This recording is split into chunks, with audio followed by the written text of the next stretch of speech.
This is the case of one of America's most famous missing children, Kyron Horman.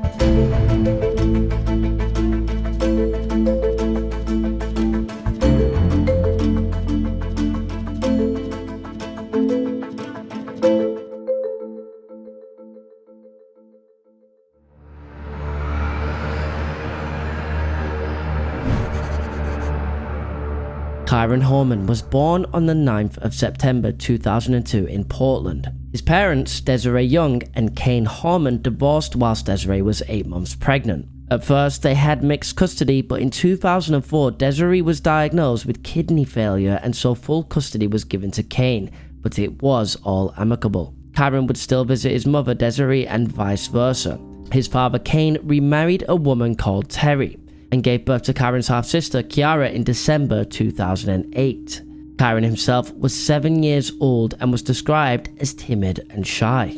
On Friday the 4th of June 2010, shortly after 8 AM, Kyron arrived to Portland Skyline Elementary School with his stepmother, Terry Horman, for the science fair which he was taking part in. Terry Horman left school around 8:45 AM and that was the last time she saw Kyron. A fellow student saw him around 9 AM near the school entrance, but Kyron never made it to any classes that day. After leaving school, Terry went to some grocery shops and claimed to have driven down some rural roads to soothe Kiara's ear infection. After driving around for a while, she went to the gym for approximately 1 hour and finally returned home at around 1 PM. At 1:21 PM, she had posted photos of Kyron at the science fair on Facebook. By 3:30 PM, the whole family, Terry, Kane and Kiara, went to meet Kyron at the bus stop, but were instead told by the bus driver that Kyron had never got on the bus. Terry called the school and was informed that Kyron had been marked absent that day. At this point, they realized Kyron was missing, and the school secretary, Susan Hall, called the police. Is it not like part of school policy? If a kid just didn't turn up for school, I'm pretty sure you're supposed to bell the parents and be like, yo, by the way, your kid isn't at school. I just want to confirm that, they're with you and maybe they're ill, or do you have a reason for their absence? But there's nothing. That didn't happen. Yeah, like if I ever skipped a school day, which I didn't, yeah, your mother would know straight away. Absolutely. My mum was getting belled up. Where is your child? And Lord knows if I wasn't on school on time, it was a wrap for me. Another thing that I found very, very strange here, right, is the part that says, right, Terry claimed to have driven down some rural roads to soothe Kiara's ear infection. Now, I'm all for, weird ways to help you make yourself feel better. Yeah. But being driven down a rural road, which tends to be quite bumpy and raggedy, to fix an ear infection. I'm thinking windows down, ear out the window, the wind is gently brushing into the eardrum. No? There's no need to be on a rural road to do that. You never know. But seriously, do you not find that really suspicious? Is that not just the worst excuse ever? Yeah, it sounds like someone should just come up with on the spot. Yeah. Like, I was driving a rural road. Because of her ear infection, obviously. Who doesn't do that? What a normal thing to do for an ear infection. Anyways, I don't want to crack on about that, but let's just keep in mind that, Terry, you are on my sus list. By 4:30 PM, officers from the sheriff's office had arrived at the school, and by 7 PM, they started thinking about search and rescue efforts. Police conducted a 2-mile radius search around the school, and then for unknown reasons, they conducted another search on Salvey Island, which was about 6 miles away. The next day at 4 PM, during a press conference, the sheriff's spokesman had announced that the National Guard and the FBI had joined to help the search. By Sunday, June 6, at around 10 AM, the first batch of 300 students returned to the school to be interviewed by detectives. A total of 50 detectives were interviewing students and parents all day until 4 PM. By June 12th, the police had collected around 300 trained rescuers and they were all searching the area. This search was the largest search conducted in Oregon. It lasted for 10 days and over 1,300 people helped search for Kyron. In addition to the search, Kyron's family gave a statement which asked the public to help look for Kyron. This case is no joke, and it doesn't surprise me. This, especially in recent years, has been one of the biggest cases in America in terms of missing children. Like, look how many people there were there. I mean, they had literally 50 detectives. I'm sorry, but there can't be that many detectives in Oregon anyways. And to think that a bunch of them were at that school there trying to piece together all this, they put a lot of time and resources into this. They even added in the FBI. Yeah, this is serious stuff. I mean, that many people looking at one time, 1,300 people helped. Yeah. 1,300 people helping. This boy is hidden away somewhere. Yeah, he's missing. Yeah, he like, you know what I'm saying? Like he's not just missing. No, he missing. He missing. We shouldn't be laughing about that. I know, but like, yeah. Missing did sound funny though. During the investigation, authorities found the marriage to not have been on the best of terms. During a deposition, the family's landscaper admitted Terry had offered him money to kill Kane, something which Terry denied. Soon after, on June 28, 2010, Kane filed for both a divorce and a restraining order, and Terry was only allowed to see Kiara under supervision. This is what turned the case from a missing persons case to a criminal investigation. All family members were subjected to a polygraph test. At first, Terry was not seen as a suspect, but later she failed 2 polygraph tests and her alibi after 9 AM was seen as questionable. Later on, she explained that the reason for failing the first polygraph is because she has hearing problems and couldn't see the person nor lip read the questions. She blamed the other failures on the administrators and refused to do any more polygraph tests. Now, a few people did get on to Terry for not taking more polygraph tests, right? And look, I'm not a big fan of Terry so far in this case, but I feel like just because she said she doesn't want to take more polygraph tests, I don't think that is a reflection of guilt. We know that polygraph tests are not very accurate. Yeah. Loads of things can actually change the outcome of them. Like if she genuinely believes that there are reasons as to why she's failing these, if she's failed 2, why would you want to take more? Do you know what I mean? Like, yeah, you obviously feel like it's rigged against you. Even if she's, not guilty. Yeah. There's a lot of pressure as well. I wouldn't want to keep going through that, but at the same time, yeah, I mean, she's failed too. It's not great, right? It's not looking good. It isn't looking good, but I just think you can't really pin someone in for something based off of polygraph tests. I mean, I don't. Yeah. I mean, personally, I forget the year in which, especially in the US, and where they said that like polygraph tests shouldn't be used anymore.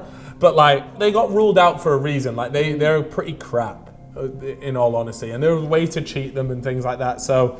Yeah, I'm not a big fan of that part. But interestingly enough, Desiree, Chiron's mum, said that she blames a lot of the marital problems between Kane and herself on Chiron. Yeah, it was a huge point of contention in their marriage, and she had expressed in great detail her hatred for Chiron. I mean, look, that's apparent. That's an apparently, right? So there's some quotation marks in there. But if that is right, and she also went on to say, I now believe, without a shadow of a doubt, that not only is she capable of hurting Chiron, that it's clear that she could have hurt him in the worst possible way. So this really gives Terry a bit of motivation, right? Like a motive behind doing it. It wasn't just like she woke up one day and was like, oh, I'm gonna get rid of this kid, like he's annoying me. Yeah. It's like, if she believed this child was the problem and the reason why their marriage wasn't working out, that gives her a reason. She gets rid of this kid, all her problems go away. That's what she could be thinking in her head. Yeah. And you know what? There's been a lot of cases with stuff like this as well, where they think that the child, because remember, Terry isn't his mother, so she probably looks down on this child like, oh, you're just a nuisance, and you're just getting in the way of me living a happy life. Yeah. I get rid of you, I have a happy life. We all know that's usually not the case.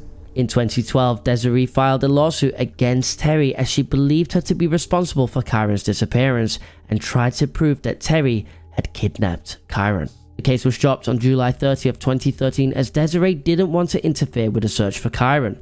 Pursuing with the lawsuit would mean that time and effort would be taken away from the search, and not all documents would be available to Desiree's lawyers as the search was still ongoing. However, according to Kane, the police had more evidence on Terry's involvement in the disappearance than they had 2 years prior. In 2016, Terry went on the Dr. Phil show. She denied all allegations and claimed she was told not to say anything from the start by Kane and the authorities. She said she believed Chiron was kidnapped and described seeing a white pickup truck near the school on the day of his disappearance. The case was given a lot of attention from the start. For the first 3 months, every local newscast talked about the case, and later it was covered by Oprah, Dr. Phil, Good Morning America, and more.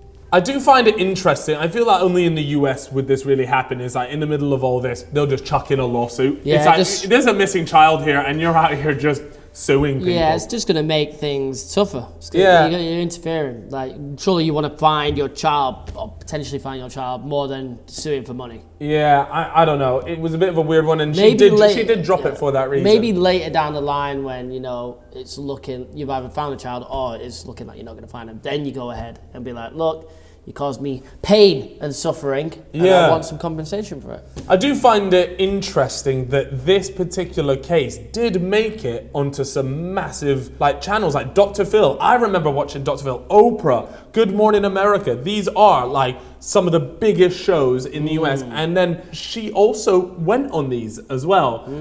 If you were guilty, I don't know, because I always think if I was guilty, I obviously wouldn't go on those shows, but there's been plenty of guilty people that have gone on these shows. She might just generally have convinced herself or something those. If you're capable of doing this to a child, I'm sure you're capable of rocking up to Dr. Phil. You're right. Yeah, I didn't do it. Let's start talking about some of the theories. Theory number 1 is a theory that not many people believe, especially Kyron's teachers or fellow students. During an interview, a parent stated he would never walk out of school on such an important day, referring to the science fair. Kyron had brought a science project which he was very excited to show everyone, and it wouldn't make sense for him to leave. I don't know about you, Chip, but science fair or science, the day that you had to present your project and the big thing, I don't care. That was such an exciting day when you were young, because it meant that you weren't just having to sit in class and do maths problem after maths problem. You actually had a fun day ahead. Yeah, he was. And there's no way you're walking out. No. You're not turning around and leaving. Supposedly he was excited to show his project. This theory does not run at all for me. I feel like, did he walk out and get lost? I feel like he wouldn't have gone very far and they would have found him in the search. Yeah. Unless he got lost, then kidnapped. But nah, I'm going to say, no, I don't think that's it. Theory number 2. Was it a parent? In cases like these, many a times the child is taken by someone they know or have connections with. But parents, students and faculty were questioned and nothing came from it. During the police's investigation, they came across a tip which pointed to a white pickup truck which was parked by the school bus route. 2 other witnesses confirmed seeing the truck and claimed there was an adult sitting in there too. However, the groundskeeper had a white truck, so it may have been him. Terry also came with a similar tip, claiming she saw a man in a white pickup truck parked by 7-Eleven. She claimed he was dodgy and asked her where the nearest school was. Nobody says this, okay? Nobody. So listen, I'm driving a white pickup truck, right? And I've stopped and I asked the lady in question, Terry, and I go, any schools around here? It doesn't happen. That doesn't. She has to be lying. If you have set out, you've woken up on your day and you said, right, I am going to kidnap a child today, the last thing you're going to do is go up to someone and ask, are there any schools nearby? Either we're dealing with the most stupid criminal ever, who has, by the way, somehow managed to hide this body beyond belief, right? But he's gonna go and ask a parent if there's a crazy. school nearby. And also Google Maps, man. It wasn't even that long ago. Just get your phone out and search for yourself. Yeah. Honestly, it sounds really convenient. It's convenient for her story, for her alibi, that kind of thing, because she says, oh look, there was a white pickup van, which is like the notorious vehicle. Yeah, it is actually, isn't it? How convenient. There's a white pickup and he's asking for schools. That's it. Has to be him, right? Yeah, no, there's no way. And how convenient that you saw him and he asked you. Yeah, it's so true. So true. And also, would that just not be like the main focus then? If as soon as your child got kidnapped, you would go, oh my God, someone asked me in a white pickup truck if there was a school nearby. I need to no, this came far too late. Theory number 3. According to some sources, Terry had a friend named Dee Dee Spitzer, whose involvement was questionable. On the morning of Kyron's disappearance, Dee Dee Spitzer had apparently left her job abruptly and returned 1.5 hours later. She also helped Terry buy a burner cell phone. But in July 2010, when she was subpoenaed, authorities said she was cooperative and helpful. After searching her car and house, she was released and never accused of any crime. But in October 2012, Dee Dee refused to answer more than 140 questions and refused to identify a photo of Kyron and to answer whether or not she had met Kyron. In addition, after the landscaper had told the police about Terry wanting to pay him money to murder Kane, the police made the landscaper Rodolfo wear a wire and try and catch Terry out, but nothing came from it. In 2016, when Terry went on the Dr. Phil show, he asked her about her online presence days after Karen was missing. 4 days after his disappearance, she posted on Facebook, quote, "Hitting the gym tomorrow. I didn't get home until 8 p.m. tonight." She was also sending and receiving sexual text messages to someone 26 days after Karen's disappearance, who was apparently a friend of Kane's. She claimed she was doing it in retaliation to Kane as he was doing the same to her. In a book called Boy Missing, which was written about the case, there are a few witnesses who claim to have seen Terry leave the school with Karen. Why would the landscaper of all people just lie? There has to be some truth behind it. The only thing that I can think maybe that was the case is that she said it jokingly. Like, she, you know what I mean? You know how I'd be like, oh, I would pay you to get rid of him. You do know what I mean? Like in that sarcastic tone. Yeah. But this woman seems don't quite think so. unhinged. Yeah. And I would be tempted to say she maybe didn't have that type of sense of humor. Yeah, no, she seems like she gets up to crazy stuff. And if she said that to the landscaper, she said it. She said it with him. Yeah, as a Seriously. threat. Yeah, and the point that just paints like this whole her character just does look really bad, because could you imagine just only 4 days after the disappearance of Karen, you're tweeting, or sorry, not tweeting, you're posting Facebook posts about how you're hitting the gym tomorrow. Oh yeah, let me hit the gym tomorrow. Now she said in that interview that it was because the police had told her. The reason why I put that post up is because the police actually tell you just to live about your normal life, do normal things, which is fine, but surely emotionally and mentally, you are probably not capable of going and getting a pump. Yeah, like, even still, they tell you to go and live your life like normal, but you don't have to post about it like that. Yeah. It's just very odd. But maybe she was just addicted to Twitter and tweeted everything she Not did. Facebook. This was Facebook. She does seem like a Facebooker, you know? Yeah, either way, I guess the post is not too bad, because some people just genuinely post everything they do. Yeah. Which is fine. I get what you mean. And this was probably during the peak of Facebook as well. Yeah, if so we're honest. 2010, like, she's posting on her wall. Okay, fine. If that one doesn't do it for you, how about literally, a few weeks after the disappearance, she's sexting. I'm sorry, but this is just not normal behavior. Yeah. For a human, this is different. And I know people that they deal with things differently. But I would like to say 99% of people are probably not sexting within a month of losing a child. No. And still not knowing where they are. It's not like, there's any sense of closure.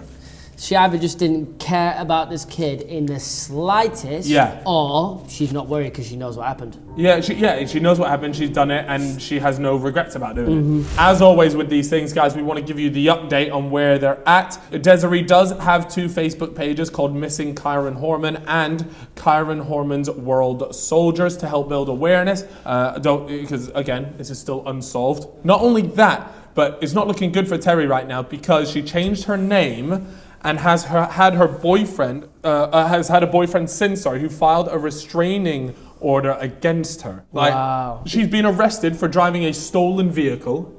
Oh, it's just not looking good for her. Okay, I just want to talk really quickly, because I want to go over the theories just really fast. The only one here that sticks out to me is Terry. Yeah, okay, yeah, of course. That is it for me. The main thing, can we go back to the beginning where I was talking about how she said she went down some rural roads for Kiara and her ear infection? Well, surely the rural roads, that means you might have the child with you that you're disposing, that you're getting rid of, that you're going to hide somewhere in a rural area. Does anyone actually know about where she went on those rural roads? Yeah. Did she go off on a track? Have we looked there? Has that been covered? And her friend Dee Dee Spitzer, or she maybe had some involvement. She bought her a burner phone. Abruptly left her job on the day of the disappearance. Looks like a 2-man job, doesn't it? It's not. It's honestly, it's not a bad shout. Seriously, I mean, do you think that is that where your I feel like money that's it. I feel like she's not done it on her own. She's probably had a little bit of help. Maybe if it's just organising the kidnapping or whatever. Yeah. They probably killed the child, and then I guess they've just dumped him somewhere. Maybe the bottom of a lake, river, anything. I don't know. It is brutal. I'm with you though. There's real no other theory that makes sense to me in this case other than Terry. She just looks so guilty, and her track record is horrific. Yeah. Anyways, guys, we'd love to know your thoughts on this case. Please leave a comment down below. Let us know your thoughts. What do you think happened? Do you think there's anything we've missed here that might give a different theory? Because these theories, they just aren't hitting. They just are not hitting at all. Gotta be Terry, man. It has to be. Anyways, Chip, tell them what they need to do. Make sure to subscribe, turn on notifications, because we upload every Monday at 6 p.m. And we have a brand new show starting, Forensic Fridays, with our new host, Arthur P.I.